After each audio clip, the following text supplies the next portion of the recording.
अस्सलामु अलैकुम वरहमतुल्लाहि वबरकातुह। मोहतरम भाइयों, बुज़ुर्गों, दोस्तों, ये हमारा इस्लाही मुआशरा का 1323वां सबक है। मोहतरम दोस्तों, पिछले 2 दिनों से मैं मुस्तकिल सफ़र में था और हमारी एक बेटी आयशा आरिफ ख़ान अहमदाबाद के अंदर, जिसने साबरमती नदी में अपनी जान दे दी, उससे मुताल्लिक़ मैसेजेस, वीडियोज़ वग़ैरह पूरे सफ़र के दरमियान मौसूल होते रहे। बड़ा ही दर्द हुआ, गम हुआ, अफसोस हुआ इस बात पर। और जैसे ही मैं आज लौटा, दोपहर में ज़ोहर के वक्त में मेरी वापसी हुई और मैंने अपनी ये ज़िम्मेदारी समझा कि सबसे पहले इस उन्वान के ऊपर उम्मत को गफलत से जगाया जाए, एक बेदारी पैदा की जाए उम्मत के अंदर कि आज हमारे समाज में क्या हो रहा है।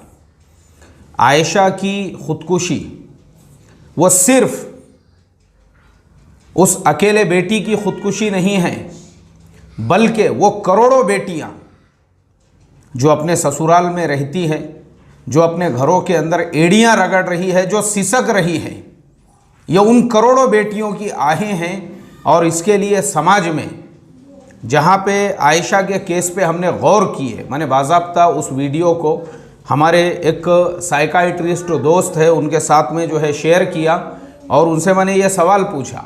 मैंने कहा कि इस पूरे वीडियो को अच्छे तरीके से एनालिसिस करो और गौर करो इसके अंदर कौन कौन कसूरवार है। तो उन्होंने मुझे बताया कि मौलाना, वो जो बेटी है आयशा, वो ज़हनी तौर पे इतनी ज़्यादा परेशान हो चुकी थी, इतनी ज़्यादा मायूस और नाउम्मीद हो चुकी थी, क्योंकि उसके केस के अंदर सिर्फ उसका जो शोहर है आरिफ, वही जिम्मेदार नहीं है, बल्कि उसके अपने माँ बाप, उसके अपने रिश्तेदार, उसके अपने घर वाले भी जिम्मेदार हैं, जिनका काम था जब वो ये देख रहे थे कि बेटी ज़हनी तौर पर इस तरीके से पेशेंट बन रही है, इस बेटी के ऊपर इस तरीके का प्रेशर पड़ रहा है, बेटी ज़हनी तौर पर जो है पूरी तरह से उलझ चुकी है, तो उसको सहारा देते, उसको आसरा देते, उसको प्यार देते, उसको मोहब्बत देते, उसको अटेंशन देते, उसके दर्द के अंदर बराबर से शरीक होते, उसके गम में अपने आप को शरीक करके उसके अंदर वो कॉन्फिडेंस लेवल पैदा करते कि वो इतना बड़ा कदम नहीं उठाती। क्योंकि ये जो कदम है समाज के मुंह पर एक तमाचा है। ये कौन जिम्मेदार है इसके लिए? हम देख रहे हैं सोशल मीडिया के ऊपर कि पूरे सोशल मीडिया पे बस यही बिखेरा हुआ है, जहेज की लानत, जहेज की लानत, जहेज की लानत।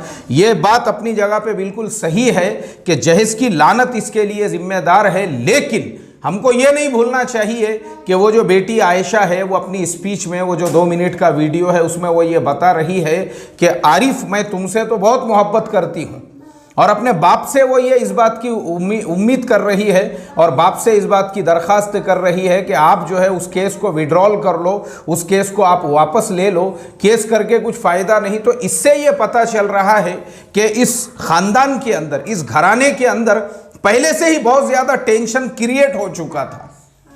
और उसका जो शोहर है आरिफ, वो भी अपने बीवी को चाहता था, बीवी उसको चाहती थी, लेकिन दरमियान में जब ये केस हो गया, केस होने की वजह से फिर उसने भी दोनों हाथ उठा लिए। क्योंकि मैं आपको बताता हूँ, हमारे जो बहुत सारे यानी जो इस लाइन से जो एक्सपर्ट्स है कानूनी एतबार से, उन लोगों का कहना यह है कि मियाँ बीवी के दरमियान, यानी ये जितने भी मामलात होते हैं मियाँ बीवी, बात बहुत थोड़ी सी होती है, बहुत थोड़ी सी, बहुत छोटी सी बात होती है, लेकिन दोनों तरफ की जो पार्टीज होती है, लड़की वाले और लड़के वाले, दोनों भी वो इसको अपने लिए ईगो का, अपनी अना का, अपने आपस के लड़ाई का जरिया बनाते हैं और दोनों में झगड़े चलते हैं। लड़के के पेरेंट्स के दरमियान में, लड़की के पेरेंट्स के दरमियान में, दोनों के बीच में जो लड़ाई झगड़े और दोनों के बीच में जो वॉर चलती है, उसकी वजह से ये दोनों पिसे जाते हैं। और मैं आपको कई मिसालें देता हूँ। मैं वही बता रहा था, हमारे एक एडवोकेट दोस्त ने मुझे बताए, बोले मौलाना 498 के 90% जो केसेस होते हैं वो फेक होते हैं, वो झूठे होते हैं, वो सिर्फ और सिर्फ एक दूसरे को हरासमेंट करने के लिए होते हैं। और अक्सर इन केसेस के अंदर ये होता है, वो छोटी सी बात जो मियाँ बीवी के दरमियान में किसी मसले को लेकर अगर इख्तिलाफ चल रहा है, आप उसको बैठ के हल कर सकते हैं, आप उसको बैठ के सुलझा सकते हैं। बैठकर, यानी क्या होता है हमारे बीच में जो कम्युनिकेशन गैप है, कम्युनिकेशन गैप होने की वजह से। और मैं आपको ये सारी बातें जो है ना, मैं कुछ अपने दिल से नहीं बता रहा हूँ, विथ एविडेंस। यहीं पे करीब में एक बड़ी सोसाइटी है, हमारे एक दोस्त वहाँ पे रहते हैं जो माशाअल्लाह कौम के, मिल्लत के बड़े हमदर्द है, कई मस्जिदों के वो ट्रस्टी है। उसके अलावा जो है उनका अपना एक फाउंडेशन भी है, और इस तरीके से कभी कुछ मसले मसाइल आ गए तो आपस में सुलह वगैरह भी वो कराते हैं। तो मेरी अक्सर मुलाकात होते रहती है। तो अभी थोड़े दिन पहले सुबह सुबह के वक्त में मेरी उनसे मुलाकात हुई और यही बातचीत चलने लगी। मैं उनको ज़रा दूल्हा दुल्हन हमारा जो कोर्स है उसके बारे में बताने लगा, तो बड़े खुश हुए, बड़ी दुआएं दिए, और उन्होंने मुझे एक कारगुजारी सुनाई जो उनके साथ में पेश आई। बोले मौलाना, ये जो मसले मसाइल होते हैं ना, एक्चुअल में लड़का लड़की आपस में खूब मोहब्बत करते हैं, एक दूसरे से, एक दूसरे को चाहते हैं, एक दूसरे से प्यार करते हैं, लेकिन उनके आपस के जो पेरेंट्स होते हैं, उन्होंने एक वाक़या सुनाए। बोले मेरे पास में 2 फैमिलीज़ आई, लड़के वाली फैमिली भी आई, लड़की वाली भी फैमिली आई, दोनों फैमिलीज़ आई, दोनों बैठे हुए हैं और दोनों एक दूसरे पे इल्ज़ामात लगा रहे हैं, दोनों भी एक दूसरे को गालियां दे रहे हैं, बुरा भला कह रहे हैं, और वो लड़की भी खामोश है, लड़का भी खामोश है। तो मैं बाहर निकला। बाहर निकलने के बाद में मैंने सिर्फ लड़के को और लड़की को, दोनों को वहाँ पे बुलाया और मैंने कहा, भाई मैं पिछले आधे घंटे से देख रहा हूँ तुम दोनों खामोश बैठे हुए हैं, तुम्हारे माँ बाप में ही लड़ाई झगड़े चल रहे हैं, मसला क्या है? तो वो दुल्हन दूल्हे यानी जो मियाँ बीवी थे वो दोनों कहने लगे, बोले हाजी साहब, असल मसला हमारे दोनों के पेरेंट्स के ईगो का है, उनके अपने ही मसाइल, तुमने हमारी शादी में ये नहीं किए, उन्होंने हमारी शादी में वो नहीं किए, उन लोगों के शादी हुई तब से चल रहे हैं। बोले हम दोनों मियाँ बीवी में रत्ती बराबर का भी लड़ाई और झगड़ा नहीं है, एक पैसे का भी लड़ाई झगड़ा नहीं है। हम दोनों इनसे परेशान आ चुके हैं क्योंकि ज़बरदस्ती इन्होंने हम दोनों को एक दूसरे से जुदा किया हुआ है। वो लड़की भी रोने लगी। वो हाजी साहब के ये जुमले हैं, यहीं रहते हैं वो पड़ोस में अपने पीछे ही। उन्होंने बोले मौलाना, मैंने मेरे एक्टिवा की चाबी दिया उनको और मैंने कहा दोनों मियाँ बीवी से फ़ौरन ये मेरी एक्टिवा के ऊपर बैठो और तुम तुम्हारे घर को चले जाओ। वो दोनों निकल गए। बोले अब मैं वापस अंदर आया तो वो पूछने लगे, अरे हमारी बेटी कहाँ गई, अरे हमारा बेटा कहाँ गया? तो मैंने उनको बोल दिया, भाई तुम आए थे किस लिए? सुलह के लिए आए थे ना। तो दोनों मियाँ बीवी में तो सुलह हो गई, दोनों साथ में रहने के लिए तैयार है, दोनों अपना घर बसाने के लिए तैयार है। तुम क्यों अपना दिल का घमंड और अकड़ और अपना लेके बैठे हुए है ईगो, तुम जैसों की वजह से।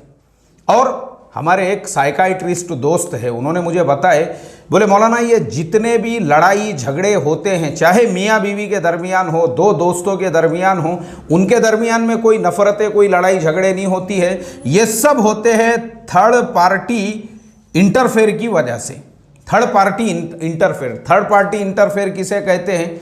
थर्ड पार्टी इंटरफेयर इसे कहते हैं कि लड़का है तो उसको उसके घर में उसके बीवी के बारे में थर्ड पार्टी के लोग उसको भड़काने का काम कर रहे हैं, उसके ब्रेन वॉश कर रहे हैं उसकी बीवी के खिलाफ में। और लड़की है तो उसको उसके हस्बैंड के खिलाफ उसका ब्रेन वॉश करने वाली एक पार्टी कोई और है। ये थर्ड पार्टी जो इंटरफेयर है उसकी वजह से हमारे समाज के अंदर, हमारी कौम के अंदर ये लड़ाइयाँ, ये झगड़े, ये तलाक, ये 498, ये जितने भी मसले मसाइल हैं, जितने भी मसले मसाइल है, अल्लाह हिफाजत फरमाए मेरे मोहतरम दोस्तों। इस सारे मसले मसाइल की जो जड़ है, उसकी जो बुनियाद है वो यही है। और मैं आपको बताता हूँ, ये अपना ऑफिस मस्जिद उमर के करीब में है, कोंडवा पुणे के अंदर। और अपने ऑफिस से करीब में एक और मस्जिद है, कभी कभी मैं उस मस्जिद में भी नमाज के लिए जाता हूँ। उसके पड़ोस में ही एक साहब जो है, वो बेचारे मेरे बड़े अजीज़ है, उन्होंने एक दिन मुझे अपने घर पे बुलाए, बड़े दर्द के साथ में वो रो कर मुझे सुनाने लगे। बोले मौलाना अल्हम्दुलिल्लाह हमारे बेटे का निकाह हुआ और माशाअल्लाह लड़की उसके साथ में रहने के लिए तैयार है। अच्छा, वो लड़की भी जो है, वो जो उसकी बीवी है, वो भी अपनी एक सहेली के साथ में खुद अपने ससुराल के अंदर बैठी हुई है पर्दे में। बोले मौलाना वो बहू हमारी यहीं पे है, लेकिन उसकी माँ ने और उसके बाप ने ज़बरदस्ती, बोले उनको क्या प्रॉब्लम है, क्या परेशानी है, क्या टेंशन है, उन्होंने हमारे से लड़ाई झगड़े करके बहू को अपने घर पे लेकर गए और वो अभी अपनी सहेली के साथ में कुछ शॉपिंग वगैरह का बोल के निकली और सीधा वो अपने ससुराल में आई। और उसने ये बोली कि मेरे माँ बाप को पता मत चलने दो, उनको पता चलेगा तो वो बोलेंगे कि तू हमारे से ज़्यादा होशियार हो गई क्या, तू हमारे से ज़्यादा आघाऊ हो गई क्या, तो हमारे से ज़्यादा एडवांस हो गई क्या, क्यों गई थी तू उनके घर पे, ऐसा बोलेंगे बोले। तो वो पर्दे में ही थी बच्ची वो। मैंने उससे पूछा, मैं बोला बेटा देखो ये तुम्हारे ससुर साहब बैठे हुए हैं, तुम्हारे शोहर सामने ही हैं, और तुम अंदर जो है तुम्हारी सास होंगी और तुम्हारी जो है सहेली वगैरह है, मुझे अल्लाह को हाजिर नाजिर जानकर ये बोलो कि तुमको तकलीफ़ क्या है ये यहाँ पे जिसकी वजह से तुम्हारे माँ बाप ने लेकर गए। बोले मौलाना तकलीफ़ एक पैसे की भी नहीं है, मेरी माँ को सबसे बड़ी शिकायत ये है कि इनका जो वलीमा हुआ था वो वलीमे के अंदर मेरी जो खालाएँ वगैरह है उनको कपड़े क्यों नहीं दिए गए, उनका इस्तकबाल क्यों नहीं किया गया, उनका इकराम क्यों नहीं किया गया, उसकी एक खुन्नस बैठी हुई है बोले उसके दिल के अंदर कि ये लोगों ने हमारे मेहमानों का बराबर से इकराम क्यों नहीं किया। मतलब ये रीत, ये रिवाज। और ये जो हमारी बेटी है आयशा आरिफ खान, उसके केस में भी मैंने जब गौर किया, मैं आपको बता दूं गुजरात के ऊपर अल्हम्दुलिल्लाह पूरे जो गुजरात के माहौल है गुजरात का, उस एतबार से मैं आपको गारंटीड ये बात बताता हूँ कि गुजरात एक ऐसा स्टेट, एक ऐसा सूबा है अल्हम्दुलिल्लाह जहाँ पे मुसलमान उस सूबे के अंदर किसी भी मसलक के रहो, ख़यालात के रहो, लेकिन वहाँ पे ये हुंडा, वहाँ पे ये जहेज़ मांगना, वहाँ पे ये निकाह की फजूल खर्ची, अल्हम्दुलिल्लाह इस हद तक मैं कह सकता हूँ अल्लाह ताला ने गुजरात को महफूज रखा हुआ है। आप देखो पूरे गुजरात के अंदर जो है ना, कहीं पे भी किसी भी, अक्सर तो वहाँ पे निकाह इतने सादगी के साथ में मस्जिदों में होते हैं, वो भी ऐसे बड़े बड़े करोड़पति घराने के लड़के लड़कियों के जिनकी कंपनियाँ फैक्ट्रीज चल रही है। वहाँ गुजरात के अंदर ये माहौल ही नहीं है जहेज़ मांगने का या लड़की वालों पे प्रेशराइज करने का या फजूल खर्ची। अक्सर तो देखने में यही आया है कि और स्टेट्स में जैसे हमारे महाराष्ट्र में है, जैसे यूपी वगैरह के इलाके में कि बुलेट कंपलसरी है वहाँ पे जहेज़ में देना। ऐसे जैसे आंध्र प्रदेश में और तेलंगाना और कर्नाटका में जो माहौल है कि लड़के को जोड़े के नाम पे जो रकम दी जाती है 5 लाख 10 लाख, ये माहौल आपको गुजरात में नहीं मिलेगा अल्हम्दुलिल्लाह। लेकिन ये जो बच्ची थी इसके पेरेंट्स रहने वाले थे राजस्थान के, लड़के वाले भी वहीं के थे, और राजस्थान बोले तो रीति रिवाज, और वो सारे रीति रिवाज आपको वहाँ पे मिलेंगे जो वहाँ के राजपूतों के ज़िंदगी में हैं, जो राजस्थान के अंदर रहने वाले जो राजे रजवाड़ों के ज़माने के रीति रिवाज वो आपको पूरे वहाँ के मुसलमानों में भी मिलेंगे, उनके शादियों में मिलेंगे, उनके प्रोग्रामों में, उनके रहन सहन में, हर चीज़ के अंदर आपको मिलेंगे। तो ये सारे मसाइल जो है ना मेरे मोहतरम दोस्तों, ये सिर्फ एक सबक में हम इसको कवर नहीं कर सकते हैं। कल अब इंशाअल्लाह हम आपको बताएंगे कि वो जो बेटी है आयशा, उसका जो 2 मिनट का वीडियो है, उस वीडियो के अंदर जो एक एक जुमला उसने कहा है दर्द भरा, हम एक एक जुमले को एनालिसिस करेंगे और उसके ऊपर भी हम तफसील से सबक देंगे कि अगर ये जहेज़ का मसला है तो इसमें कौन कसूरवार और ज़िम्मेदार है और जहेज़ की शरई हैसियत क्या है। और मैं आपको बता दूं कि हमने जो दूल्हा दुल्हन का कोर्स शुरू किया हुआ है उसका मकसद भी यही है, यही सारी बातें हम उसमें बताते हैं, सिखाते हैं, लड़के वालों को भी लड़के को भी, और अल्हम्दुलिल्लाह उससे बहुत ज़्यादा फ़ायदा हो रहा है। तो मेरी ये भी एक रिक्वेस्ट और दरख्वास्त है कि ज़्यादा से ज़्यादा आप अपने औलादों को और ख़ुद घर के लोग इस कोर्स में एडमिशन लें और अपनी लाइफ को चेंज करें, और अपने सोचने समझने के जो तरीक़े हैं इंशाअल्लाह वो आपके ज़रूर बदल जाएंगे। अल्लाह हम तमाम को अमल की तौफ़ीक़ अता फ़रमाएँ। यानी ये जो टॉपिक है आयशा बेटी का, इसको हम कंटिन्यू रखेंगे इंशाअल्लाह। अस्सलामु अलैकुम व रहमतुल्लाहि व बरकातुहू।